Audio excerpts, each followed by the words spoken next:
It's been nearly 3 weeks since Amir Locke was fatally shot by Minneapolis police during what's known as a no-knock raid. Locke was shot and killed by SWAT officers entering the apartment he was staying at, looking for his teenage cousin who was implicated in a homicide. Locke was asleep on a couch when they burst in. Body camera footage shows officers shouting as they enter and identifying themselves, but they seem to give Locke little time to know who was entering. Footage also shows he had a gun in his hand when he was killed. From the door opening to the fatal shots, the raid lasts about 9 seconds. His death sparked protests and renewed national attention on the practice of no-knock raids or no-knock warrants. These also came under intense scrutiny after the high-profile police killing of Breonna Taylor in 2020 during a no-knock raid. Lawmakers and activists alike called to end the practice. But 2 years later, and now with the death of Amir Locke, how much has actually changed? First, let's define what constitutes a no-knock warrant. Here's Dr. Tom Nolan, who was also a police officer in Boston for almost 30 years and now teaches criminal justice and police ethics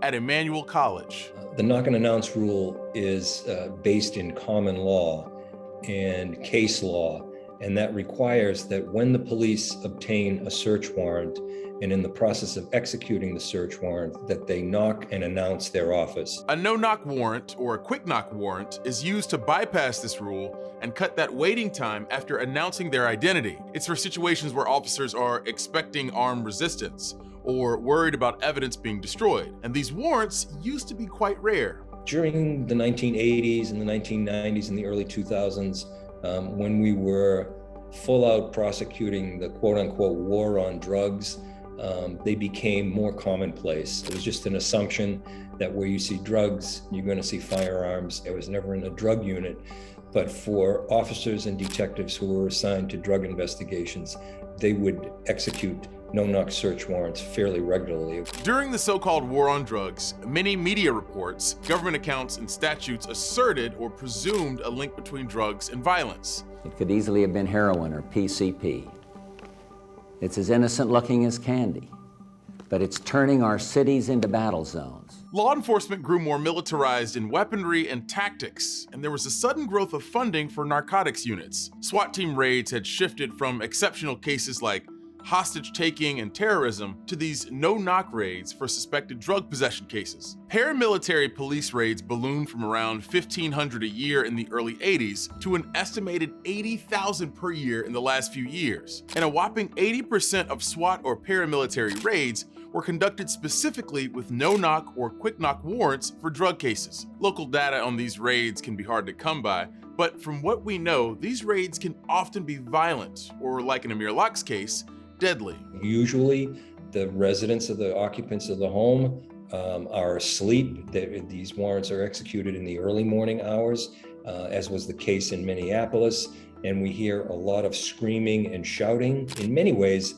that's the intention, is to confuse people, to disarm them, to intimidate them. So those are the kinds of outcomes, tragic outcomes, that happen not infrequently with the execution of these types of warrants. An investigation by the New York Times found that between 2010 and 2016, at least 81 civilians and 13 law enforcement officers were killed in no-knock and quick-knock raids. Many more were seriously wounded, including the infamous case in Georgia when an infant sustained extensive injuries after a flashbang grenade landed in his playpen. And these no-knock raids seem to disproportionately target people of color. The killings of Amir Locke and Breonna Taylor are perhaps the highest profile recent cases. So what has happened since Taylor's killing received major attention in 2020? A number of cities have passed legislation banning no-knock or quick-knock warrants, including Breonna Taylor's hometown of Louisville, Kentucky. So far, only 4 states prohibit the warrants. We're moving away from a situation where simply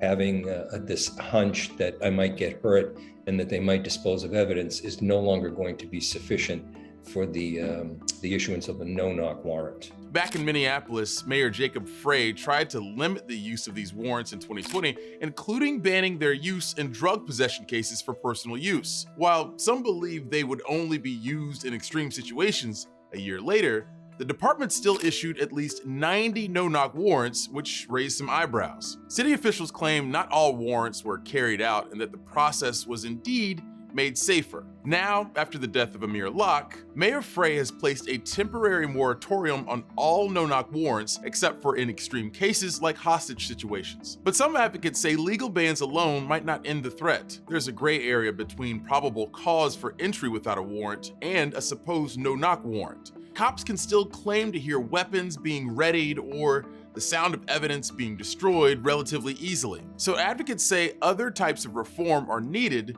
to really end these raids, or perhaps a rethinking of the militarization of police in low-level drug cases altogether. Law enforcement is going to be resistant to this. They see this as a tool that is indispensable to their continued need to execute search warrants for drug-related offenses. And it's unfortunate that we only have these types of conversations and difficult discussions after young Black men are killed by the police.